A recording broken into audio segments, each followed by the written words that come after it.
Hello and welcome back to Func. My name's Colby Hawk. And I'm Brady West. Thanks for tuning in. How's the week going so far? Well, it's been a busy one, as always. It's kind of that time of the year now, but it is Halloween week, so everybody's looking forward to celebrating, having some fun activities later this week. I know for one, the Asian Studies Department is going to be hosting a nice little get-together Halloween bash with a costume contest and everything, so I think I'm going to be planning on going to that, seeing what's happening. Maybe get some food, do some activities. Could be nice. Mm-hmm. Very exciting things. I think I'll go to that as well. My Japanese teacher recommended it to me. Should be a good time. Definitely check it out. Yeah, there's all sorts of other things happening this week. I know a lot of people are planning their own events and stuff. And you're a freshman, so you haven't gotten to see this yet, but the dining hall actually does this really cool Halloween lunch on Friday. Oh, it's really? pretty neat. Yeah, they have... One of my favorite things actually is the desserts, because they'll do all sorts of really cool themed desserts. Last year, they had like Rice Krispie treats shaped like coffins and other spooky cakes and stuff like that. Mm-hmm. They do a really awesome job. And the fun part is they have like this whole candy bar, so you can take like a whole sack of candy with you to class after lunch and everything. So if you need to pick me up, and it is very festive to bring some candy to class that day, you're going to be in luck. So. Oh, yeah.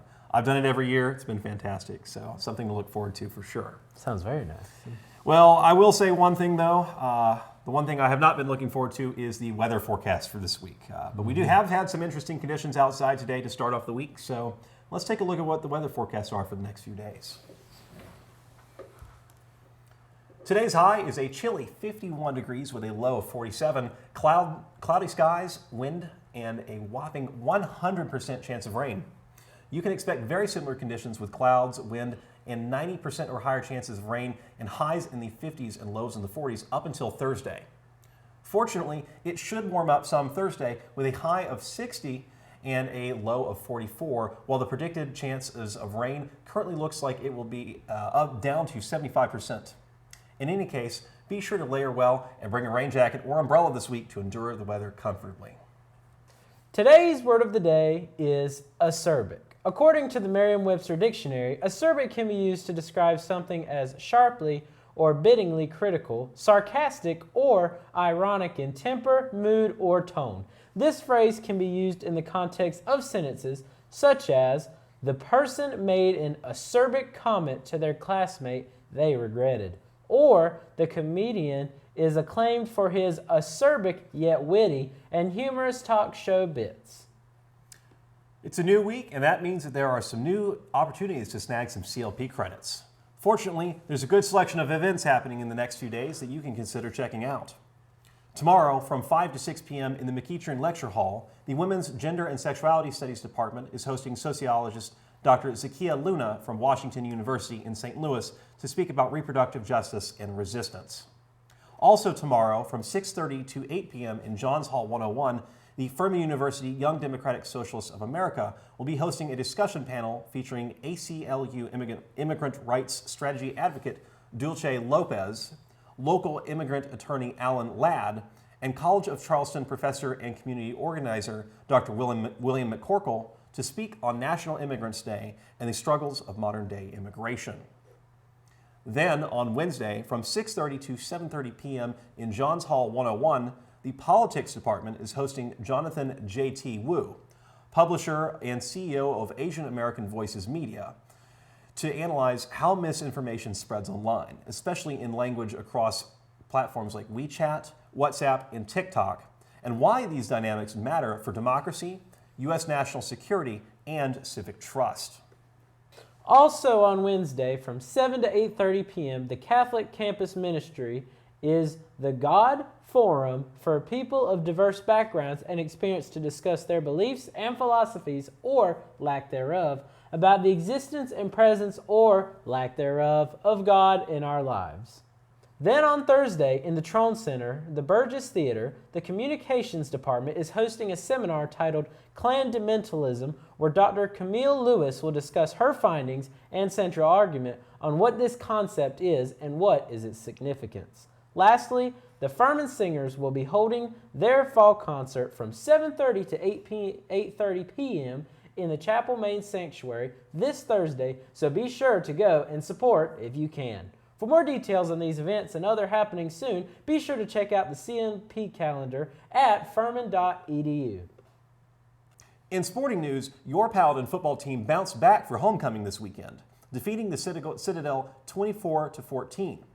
Spearheaded by a valiant defensive effort, the Dens played complete team football, and although the game was frequently halted by penalties, every victory, even an ugly one, counts all the same. This was a much-needed win for a program looking to sneak its way into the SoCon Conference Championships, as Furman takes on 6-1 Mercer next weekend.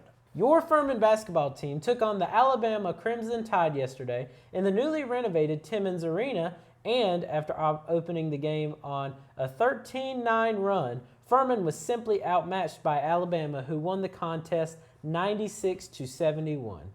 In better news, this was just an exhibition game, so if nothing else, your Dens showed signs of life against what should be a dominant top 25 team in Alabama. Finally, the Carolina Panthers. Truly, there is very little positive news about the Cardiac Cats. The defense allowed the Bills' running back James Cook to rush for over 200 yards after giving up less than 120 to their last 3 opponents combined. The Andy Dalton-led offense committed 3 costly turnovers that yielded 17 points for the Bills, and Dalton himself was sacked a whopping 7 times. Additionally, it appears as though Carolina's starting center, right guard, and right tackle will miss time after sustaining knees and ankle injuries. If anything, this game showed the value of Bryce Young provides to the Panthers, and the organization will be desperate to get him back for their game against the Packers this next week. That's all for today's sports segment. In other news, there has been some updates to the Louvre heist that everybody's been talking about with the stolen jewels and crowns and everything else. As a matter of fact, it seems like the 2 suspects that are now in police custody were actually trying to flee the country. Pretty crazy, right? Very crazy. From what I heard, from what I've read up on, they had been planning on going to Algeria and Mali. The 2 different suspects were found in an area of Paris. They found that they had residence in an area of Paris that was poorer and a lot of crime. And it turns out that they actually had a record of previous criminal history. So that's interesting to consider. But also, when I mentioned the fact that they were planning to leave the country, you've got to consider the fact that both of these countries are former French colonies. And as a matter of fact, on top of that, they're also colonies, or former French colonies, that have no extradition laws. So if they had not been arrested before they left, chances are very good they would not have had any actual trial. They would have gotten away with it, most likely. Very most likely, if in fact they did get away. However, keep in mind though, that it's not confirmed exactly what the charges are going to be. They're not charged criminally yet, but they are under, it seems like they are currently under investigation in police custody. So from what we've heard so far, it sounds like they have actually not done as good of a job as a lot of people were claiming. Keep in mind, they got in and out in about 8 minutes, very quick. But from what I've been reading in reports, it sounds like they left a lot of clues. Oh yes, like I think reading past, we found they left pieces of their hair on the scene. Did they not? Yes, it was. There was DNA found on the hair that was found, I believe, in one of the helmets, like the motorcycle helmets that was left at the scene, as well as just a lot of other like tools, equipment. You know, a lot of the stuff they actually had to use to get in and conduct this heist. So what a lot of experts are saying is this wasn't as expert as a lot of people thought it was at first. So it was rushed. It wasn't really prepped. Like they did go fast, but then they left a lot of stuff. It was sloppy, kind of. Precisely, yes. So trying to get away and also leaving a whole crown behind, that's a little egregious, but it sounds like they left a lot more behind at the scene. Considering the fact that all the items that were taken were worth over $100 million, that's a pretty hefty sum that they have to try to find. And hopefully, large fortune. Yes, and hopefully just because these are historically significant pieces that were stolen, actually one of the crown that was dropped actually belonged to Napoleon III's wife, the queen or whatever. So very interesting stuff.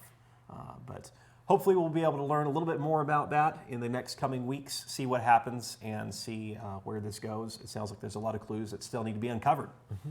So with that in mind, that's it for today's show. If you have any questions, comments, or stories, be sure to contact us at can'tstopthefunk@gmail.com. I'm Colby Hawk. And I'm Brady West. Thanks for tuning in, and we'll see you next time.